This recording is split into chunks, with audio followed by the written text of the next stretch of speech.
अब मेरा विनम्र अनुरोध माननीय प्रधानमंत्री श्री नरेंद्र मोदी जी से कि आप विशिष्ट जनों की सभा को संबोधित करें एवं हम सभी का मार्गदर्शन करें। दोहराना, फिर एक बार संकल्पबद्ध होना और उसको परिपूर्ण करने के लिए जी जान से जुटने के इरादे से नए भवन की तरफ प्रस्थान कर रहे हैं।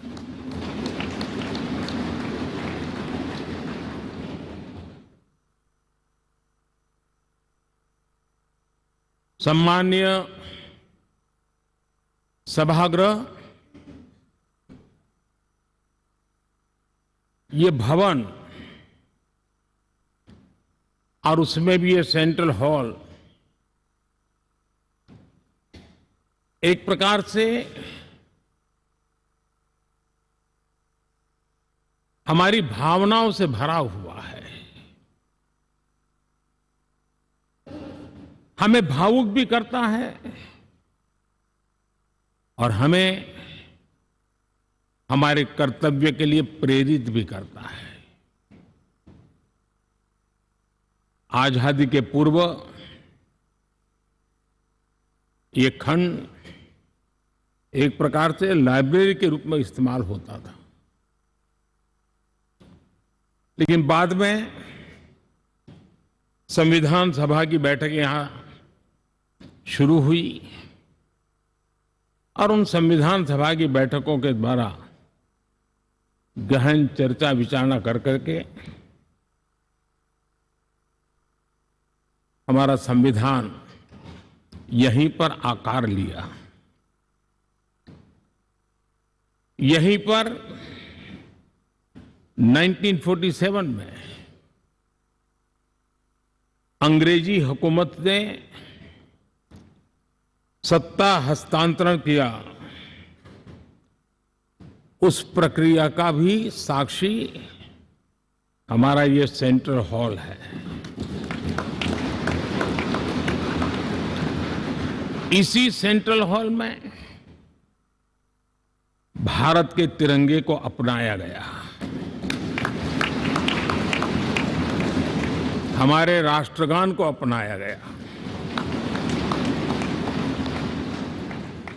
और ऐतिहासिक अवसरों पर आजादी के बाद भी सभी सरकारों के दरमियान अनेक अवसर आए जब दोनों सदनों ने मिलकर के यहां पर भारत के भाग्य को गढ़ने के पर विचार किया, सहमति बनाई और निर्णय भी किए। 1952 के बाद दुनिया के करीब 41 राष्ट्राध्यक्षों ने इस सेंट्रल हॉल में हमारे सभी माननीय सांसदों को संबोधित किया है।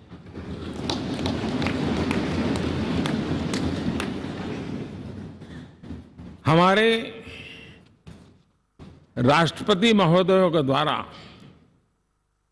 86 बार यहां संबोधन किया गया है।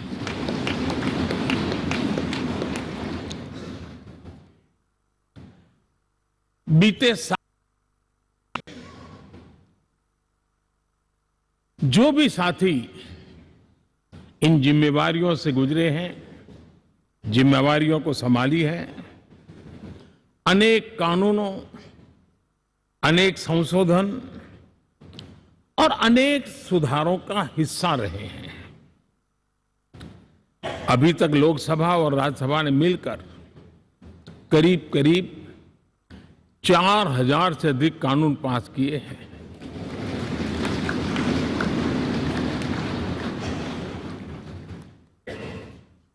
और कभी जरूरत पड़ी तो ज्वाइंट सेशन के माध्यम से भी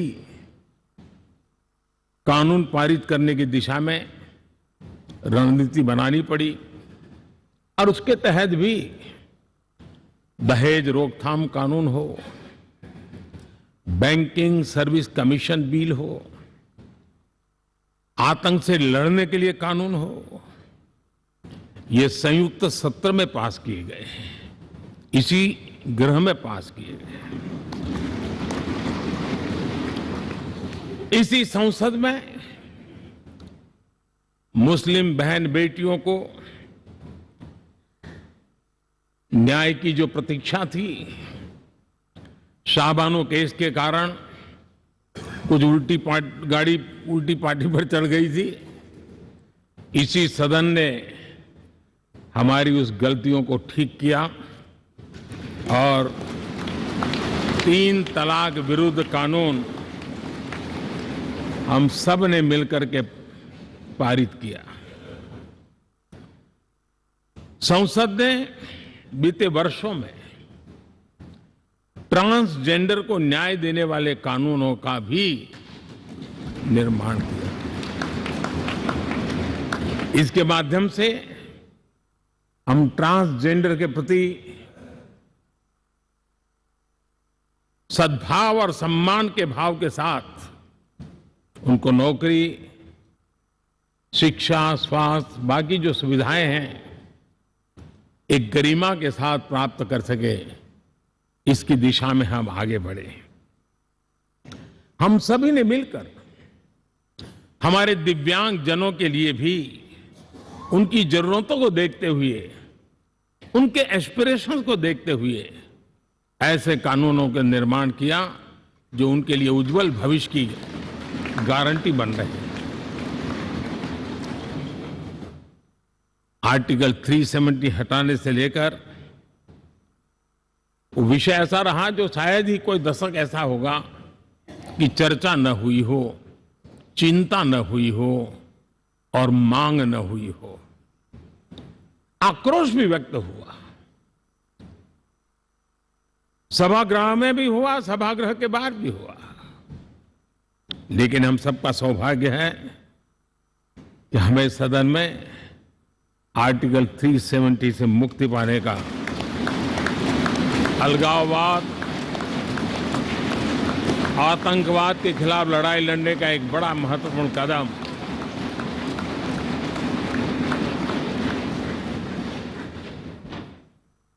और इस महत्वपूर्ण काम में माननीय सांसदों की, संसद की बहुत बड़ी भूमिका है। जम्मू कश्मीर में इसी सदन में निर्मित हुआ संविधान हमारे पूर्वजों ने दिया हुआ वो महामूल्य दस्तावेज जम्मू कश्मीर में लागू करते हैं तो इस मिट्टी को प्रणाम करने का मन करता है।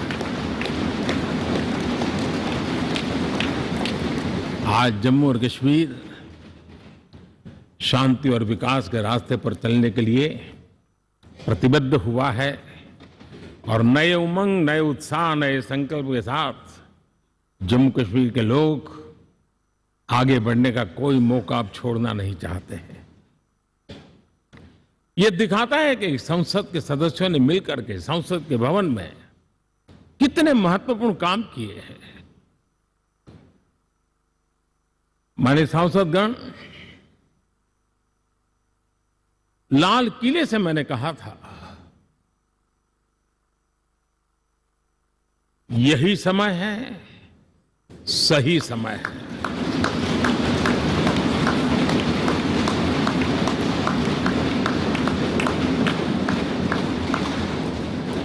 एक के बाद एक घटनाओं की तरफ हम नजर करेंगे। हर घटना इस बात का गवाह दे रही है कि आज भारत एक नई चेतना के साथ पुनर्जागृत हो चुका है।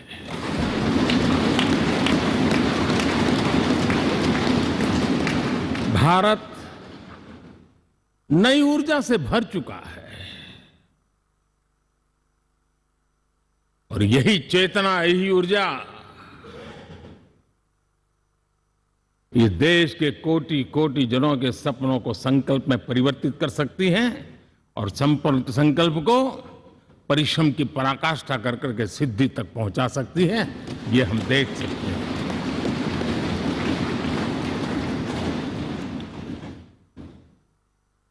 और मेरा विश्वास है, देश जिस दिशा में चल पड़ा है, इच्छित परिणाम अवश्य प्राप्त होंगे।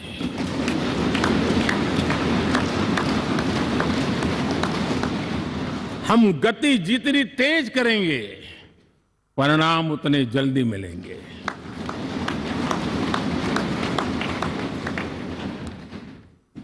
आज भारत 5वीं अर्थव्यवस्था पर पहुंचा है, लेकिन पहले 3 में पहुंचने के संकल्प के साथ बढ़ रहा है।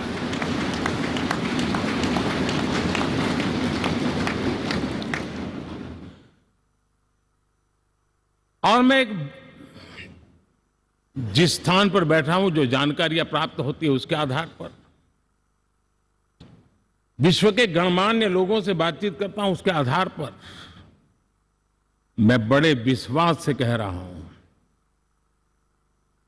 हम में से कुछ लोगों की निराशा हो सकती है, लेकिन दुनिया आश्वस्त है कि भारत टॉप 3 में पहुंच के रहेगा।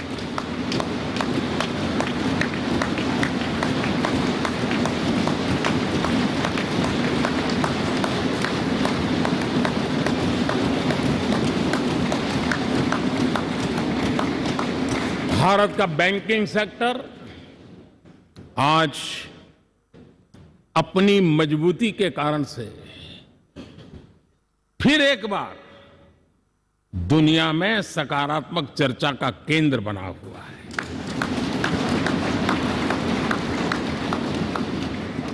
भारत का गवर्नेंस का मॉडल, यूपीआई,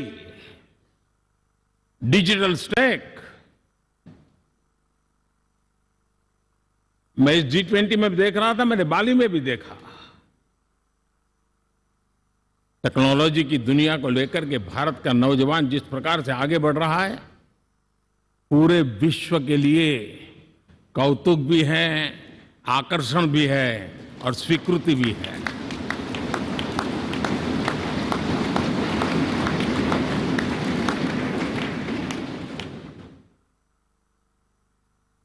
हम सब उस ऐसे कालखंड में हैं, मैं कहूंगा हम लोग एक भाग्यवान लोग हैं। ऐसी भाग्यवान समय में हमें कुछ दायित्व निभाने का अवसर आया है, और हमारा सबसे बड़ा भाग्य है कि आज इंडियन एस्पिरेशंस उस ऊंचाई पर हैं जो शायद पिछले 1000 साल में नहीं रहे होंगे।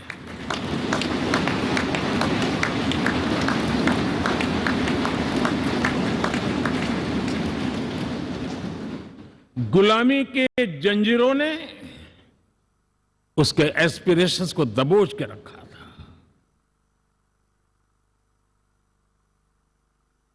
उसकी भावनाओं को तहस नहस कर दिया था। आजाद भारत में अपने सपने संजो रहा था, चुनौतियों से जूझ रहा था, लेकिन मिलकर के आज जहां पहुंचे हैं, अब वहां वो रुकना नहीं चाहता है। वो एस्पिरेशनल सोसाइटी के साथ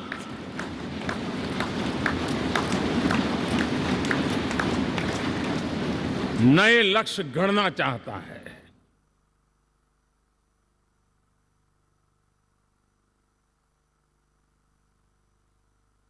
जब एस्पिरेशन सोसाइटी सपने संजोते ही हो, संकल्प लेकर के निकल पड़ी हो, तब पुराने कानूनों से मुक्ति पाकर नए कानूनों का निर्माण करके उज्जवल भविष्य के लिए एक मार्ग प्रशस्त करने का दायित्व हम सभी सांसदों का सविशेष होता है। संसद में बनने वाला हर कानून संसद में होने वाली हर चर्चा, संसद से जाने वाला हर संकेत इंडियन एस्पिरेशन को बढ़ावा देने के लिए ही होना चाहिए। ये हम सबकी भावना भी है, कर्तव्य भी है और एक एक देशवासी की हमसे अपेक्षा भी है।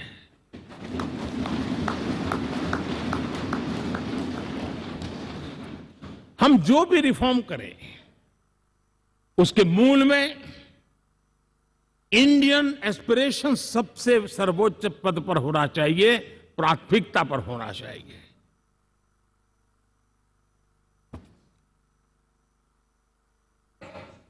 लेकिन मैं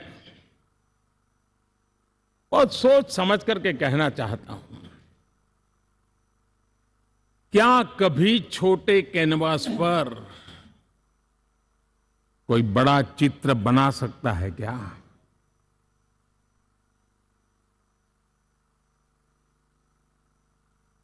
जैसे छोटे कैनवास पर बड़ा चित्र नहीं बन सकता, वैसे हम भी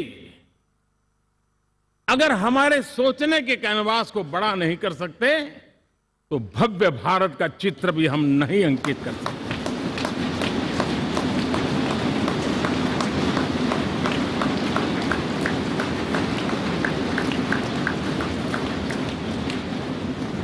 पचहत्तर साल का हमारे पास अनुभव है।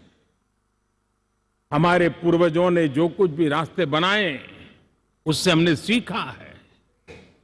हमारे पास एक बहुत बड़ी विरासत है।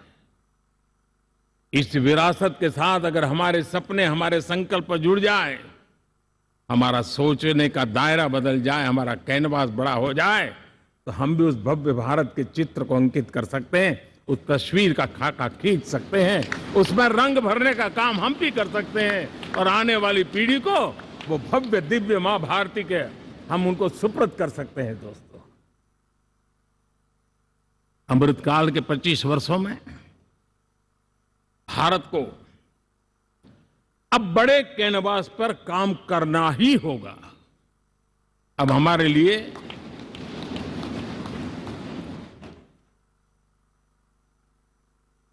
छोटी छोटी चीजों में उलझना वो वक्त चला गया है। हमें आत्मनिर्भर भारत बनाने के लक्ष्य को सबसे पहले परिपूर्ण करना चाहिए और हमसे शुरुआत होती है, हर नागरिक से शुरुआत होती है। और आज दुनिया में भी एक समय ऐसा था कि लोग मुझे कहते थे, हमारे बड़े बड़े बुद्धिजीवी और अर्थशास्त्री लिखते थे कि मोदी आत्मनिर्भर की बात करता है तो मल्टीलेटरलिज्म के सामने चुनौती तो बन नहीं जाएगा, ग्लोबल इकोनॉमी के जमाने में ठीक तो नहीं होगा। लेकिन 5 साल के भीतर भीतर देखा, दुनिया भारत के आत्मनिर्भर मॉडल की चर्चा करने लग गई है।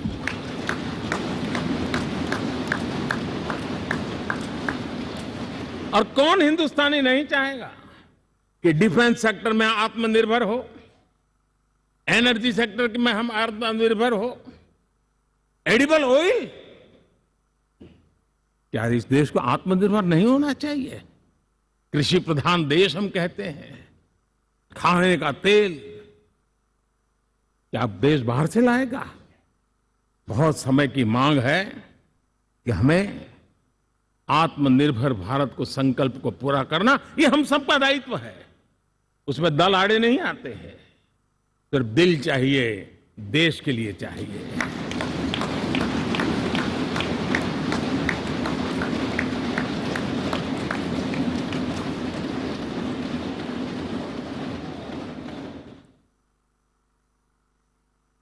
हमें अब मैन्युफैक्चरिंग सेक्टर में दुनिया में सर्वश्रेष्ठ बनने की दिशा में ही कदम रखने होंगे। और मैंने एक बार लाल किले से कहा था, जीरो डिफेक्ट जीरो इफेक्ट। हमारे प्रोडक्ट में कोई डिफेक्ट ना हो, हमारी प्रक्रिया में पर्यावरण पर कोई इफेक्ट ना हो, ऐसा जीरो डिफेक्ट जीरो इफेक्ट वाला हमें दुनिया के सामने मैन्युफैक्चरिंग क्षेत्र में जाना। हमारे डिजाइनर हमारे यहां निर्माण हो रही डिजाइन्स, हमारे सॉफ्टवेयर, हमारे एग्रीकल्चर प्रोडक्ट्स, हमारे हस्तशिल्प, हर क्षेत्र में अब हमें वैश्विक मापदंडों को पार करने के इरादे से ही चलना चाहिए, तब जाकर के विश्व के अंदर हम अपना झंडा फहरा सकते हैं। मेरे गांव में मेरा सबसे अच्छा माल हो, इतनी बात नहीं चलेगी। मेरे राज्य में मेरा सबसे अच्छा प्रोडक्ट नहीं चलेगा, मेरे देश में मेरा सबसे अच्छा प्रोडक्ट नहीं चलेगा, दुनिया में मेरा प्रोडक्ट सबसे अच्छा होगा, ये भाव मुझे पैदा होगा।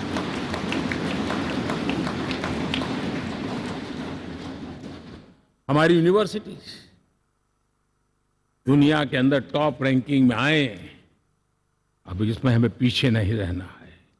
हमारे शिक्षा जगत को नई नेशनल एजुकेशन पॉलिसी मिली है, एक खुलापन है, सर्व स्वीकृत बनी है, उसके सहारे अब हमें चल पड़ना है। और दुनिया के टॉप मोस्ट यूनिवर्सिटीज में अभी जब G20 में विश्व के मेहमान आए तो मैंने नालंदा की एक तस्वीर रखी थी वहां, और जब मैं दुनिया को कहता था 1500 साल पहले मेरे देश में दुनिया की उत्तम से उत्तम यूनिवर्सिटी हुआ करती थी, तो उन सुनते ही रह जाते थे। लेकिन हमें उसे प्रेरणा लेनी है, पर प्राप्त तो अभी करके रहना है, ये हमारा संकल्प होना चाहिए। आज हमारे देश का नौजवान खेल जगत के अंदर दुनिया में हमारी पहचान बना रहा है। टियर 2, टियर 3 सिटी से, गांव, गरीब परिवारों से, गांव से देश के नौजवान, देश की बेटे बेटियां आज खेलकूद के जगत जीवन में हमारा नाम रोशन कर रही है। लेकिन देश चाहता है और देश का संकल्प होना चाहिए कि अब खेलकूद के हर पोडियम पे हमारा तिरंगा भी लहराता होगा।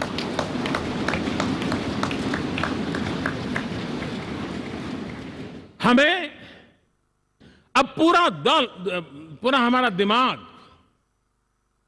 क्वालिटी पर फोकस करना ही होगा, ताकि हम विश्व की आशा अपेक्षाओं के अनुकूल और भारत के सामान्य मानव के जीवन में भी क्वालिटी ऑफ लाइफ के प्रति जो एस्पिरेशन बढ़ा है उसको हम एड्रेस कर पाए।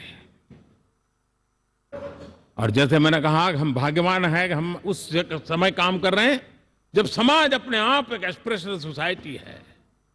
हमारा और भी एक भाग्य है कि हम उस समय हैं जब हिंदुस्तान युवा देश है। हम दुनिया में सबसे ज्यादा जन आबादी वाला तो देश बने ही हैं, लेकिन सबसे बड़ी आबादी, उसमें भी सबसे युवा, ये पहली बार हुआ है।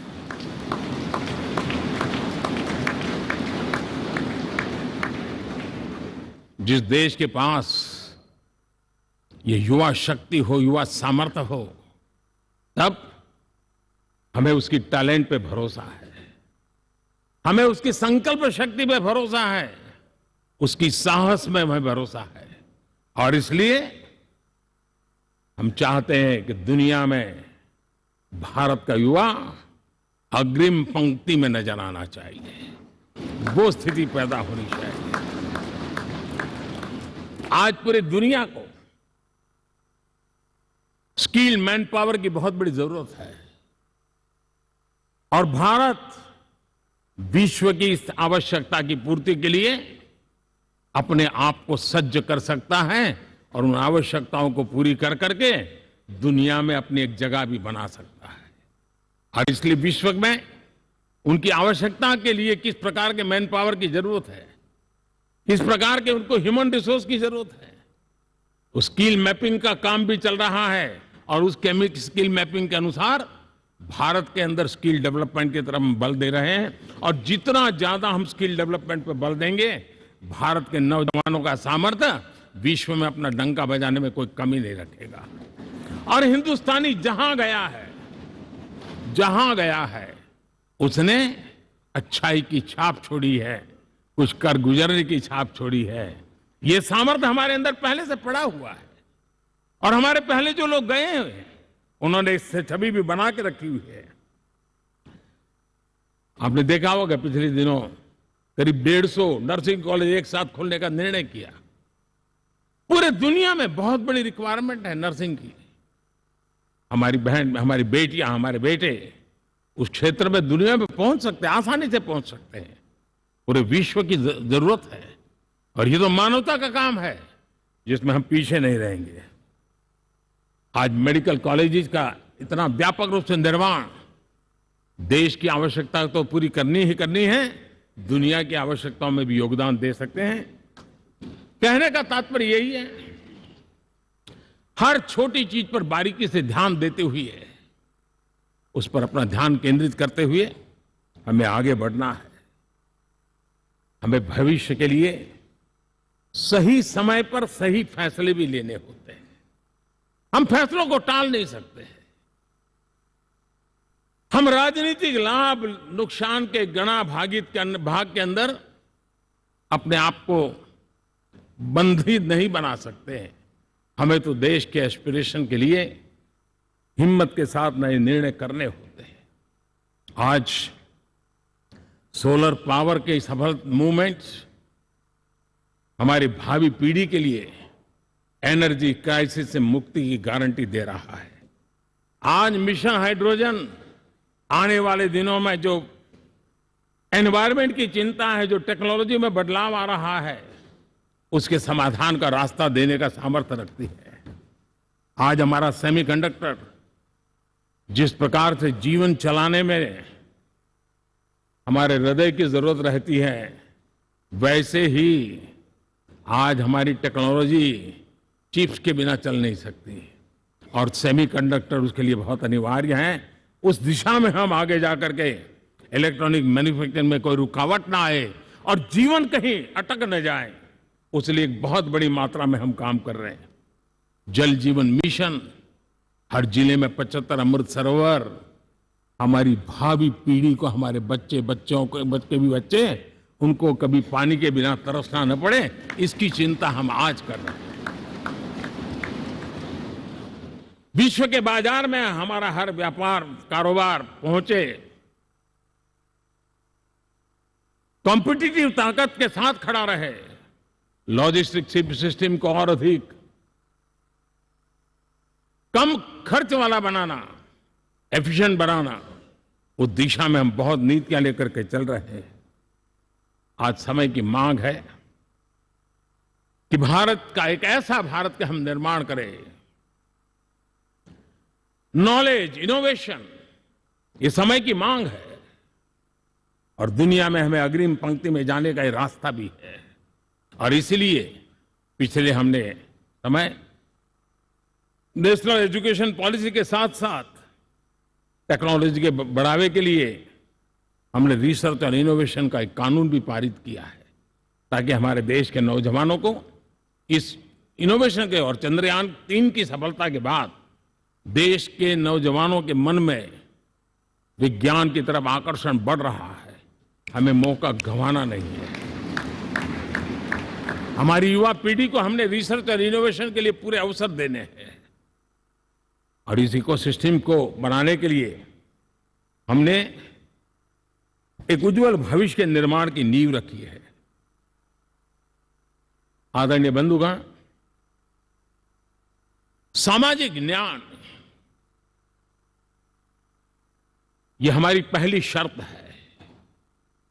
बिना सामाजिक न्याय, बिना संतुलन, बिना समभाव, बिना समत्व हम इच्छित परिणामों को घर के भीतर प्राप्त नहीं कर सकते। लेकिन सामाजिक न्याय की चर्चा बहुत सीमित बन के रह गई। हमें उसको व्यापक रूप में देखना होगा। हम किसी गरीब को कोई सुविधा दें, किसी समाज में दबे कुचले व्यक्ति को कोई सुविधा दें, वो तो सामाजिक न्याय की एक प्रक्रिया है। लेकिन उसके घर तक पक्की सड़क बन जाए ना, वो भी सामाजिक न्याय के लिए उसको मजबूती देती है। उसके घर के नजदीक में बच्चों के लिए अगर स्कूल खुल जाए तो वो भी उसको सामाजिक न्याय की मजबूती देती है। उसको बिना खर्च अगर आरोग्य में समय की जरूरत पड़े वो मिले तब जाकर के सामाजिक न्याय की मजबूती मिलती है। और इसलिए जिस प्रकार से समाज व्यवस्था में सामाजिक न्याय जरूरत है, वैसा ही राष्ट्र व्यवस्था में सामाजिक न्याय की आवश्यकता है। अब देश का कोई हिस्सा पीछे रह जाए, अविकसित रह जाए, ये भी सामाजिक न्याय के खिलाफ है। दुर्भाग्य से देश का पूर्वी इलाका, भारत का पूर्वी भाग जो समृद्धि से भरा हुआ है, लेकिन वहां के नौजवानों को रोजगार के लिए दूसरे इलाके में जाना पड़ रहा है। ये स्थिति हमें बदलनी है। हमारे देश के उस पूर्वी भाग को, इलाका को समृद्ध बना करके सामाजिक न्याय की मजबूती भी हमने देनी है। असंतुलित विकास, शरीर कितना भी स्वस्थ क्यों न हो, लेकिन एक उंगली को भी अगर लकवा मार गया है तो शरीर स्वस्थ नहीं माना जाता है। भारत कितना ही समृद्ध हो, लेकिन कोई अंग उसका दुर्बल रह जाए तो भारत समृद्धि में पीछे है, मानना पड़ेगा। और इसलिए हम सर्वांगीण विकास के पक्ष में, सामाजिक न्याय की उस ऊंचाई को प्राप्त करने के पक्ष में, दिशा में हमें आगे बढ़ना है। चाहे पूर्वी भारत हो, चाहे नॉर्थ ईस्ट हो, हमें उन चीजों को प्राप्त करना। और उसी लिए जो रणनीति कितनी सफल हुई है, 100 एस्पिरेशनल डिस्ट्रिक्ट पर विशेष काम किया, नौजवान अफसरों को लगाया गया, एक स्ट्रेटेजी बनाई गई। आज दुनिया उस मॉडल की चर्चा कर रही है। और आज 100 डिस्ट्रिक्ट, देश के कोने कोने में जो पीछे माने जाते थे, उसको बोझ मान लिया गया था। आज स्थिति ये बनी है कि वो 100 डिस्ट्रिक्ट अपने अपने राज्य में लीड कर रहे हैं, राज्य की एवरेज से भी ऊपर जा रहे हैं। और इस सफलता को देख करके, सामाजिक न्याय की इस भावना को मजबूत करते हुए 100 डिस्ट्रिक्ट में से आगे बढ़ करके अब जमीनी स्तर पर ले जाने के लिए 500 ब्लॉक तक उनको एस्पिरेशनल डिस्ट्रिक्ट ब्लॉक के नाते आइडेंटिफाई करके उसको मजबूती करने देने का काम चल रहा है। और मुझे विश्वास है ये एस्पिरेशनल ब्लॉक्स हैं, वो एक विकास का नया मॉडल बनने वाले हैं। वो एक प्रकार से देश के विकास के एक नए ऊर्जा केंद्र बनने की संभावना रखते हैं। और उस दिशा में भी हम आगे बढ़ रहे हैं। माननीय सांसदगण, आज विश्व की नजर भारत पर है। शीत युद्ध के समय हमारी पहचान कूटनिरपेक्ष देश के रूप में रही। उस समय की जो जरूरत थी, उसके जो लाभ होने थे, उस समय से हम गुजरे हैं। लेकिन अब भारत का स्थान कुछ और बना है। और इसलिए उस समय कूटनिरपेक्ष की अवस्था आवश्यक होगी। आज हम उस नीति को लेकर के चल रहे हैं, जिस नीति को अगर हमें पहचानना है तो विश्व मित्र के रूप में हम आगे बढ़ रहे हैं। हम दुनिया से मित्रता कर रहे हैं, दुनिया हमारे में मित्र खोज रही है। ये शायद विश्व में एक भारत ने और दूरी नहीं, हो सके उतनी निकटता, उस रास्ते पर चल करके भी हम अपने विश्व मित्र के रूप में भाव आज सफलतापूर्वक आगे बढ़ा रहे हैं। और मुझे लगता है कि इसका लाभ आज भारत को हो रहा है। भारत आज दुनिया के लिए एक स्टेबल सप्लाई चेन के रूप में उभर रहा है। और आज विश्व की ये जरूरत है। और उस आवश्यकता की पूर्ति करने का काम G20 में भारत ग्लोबल साउथ के आवाज बनकर के उभरा है। ये बीज G20 समिट में जो बीज बोया गया है, मेरे देशवासी आने वाले समय देखेंगे कि वो ऐसा वटवृक्ष बनने वाला है, ऐसा वटवृक्ष बनने वाला है, विश्वास का ऐसा वटवृक्ष बनने वाला है, जिसकी साया में आने वाली पीढ़ियां सदियों तक एक गर्व के साथ अपना सीना तान करके खड़ी रहेगी। ये मुझे विश्वास है।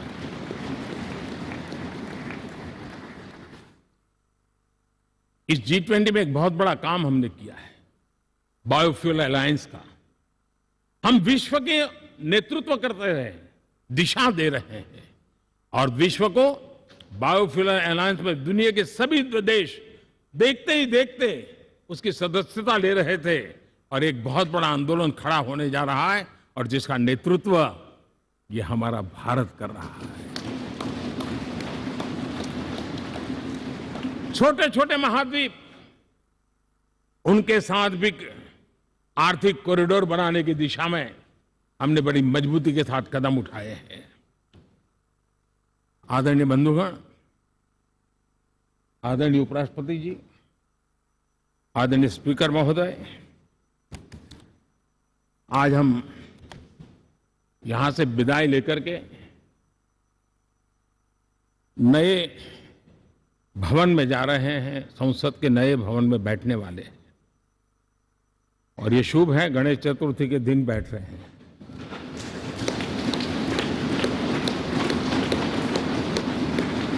लेकिन मैं आप दोनों महानुभावों को एक प्रार्थना कर रहा हूं, एक विचार आपके सामने रख रहा हूं। मैं आशा करता हूं कि आप दोनों मिलकर के उस विचार पर जहां भी जरूरत पड़े मंथन करके कुछ निर्णय अवश्य कीजिए। और मेरी प्रार्थना है, मेरा सुझाव है कि अब हम जब नए सदन में जा रहे हैं तब इसकी गरिमा कभी भी कम नहीं होनी चाहिए।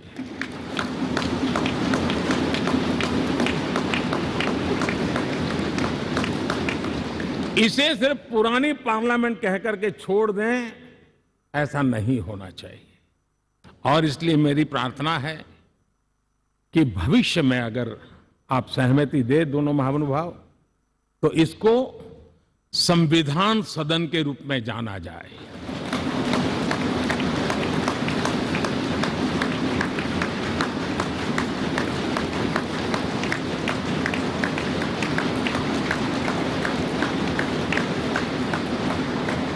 ताकि ये हमेशा हमारे रक्षा के लिए हमारी जीवन प्रेरणा बनी रहेगी। और जब संविधान सदन कहेंगे तब उन महापुरुषों का याद भी उसके साथ जुड़ जाएगी जो कभी संविधान सभा में यहां बैठा करते थे, गणमान्य महापुरुष बैठा करते थे। और इसलिए भावी पीढ़ी को ये तोहफा भी देने का अवसर हमें जाने नहीं देना चाहिए। मैं फिर एक बार इस पवित्र भूमि को प्रणाम करता हूं। यहां पर जो तपस्या हुई है, जन कल्याण के लिए संकल्प हुए हैं, इसको परिपूर्ण करने के लिए 7 दशक से भी अधिक समय से जो पुरुषार्थ हुआ है, उन सबको प्रणाम करते हुए मैं मेरी वाणी को विराम देता हूं और नए सदन के लिए आप सबको शुभकामनाएं देता हूं। बहुत बहुत धन्यवाद।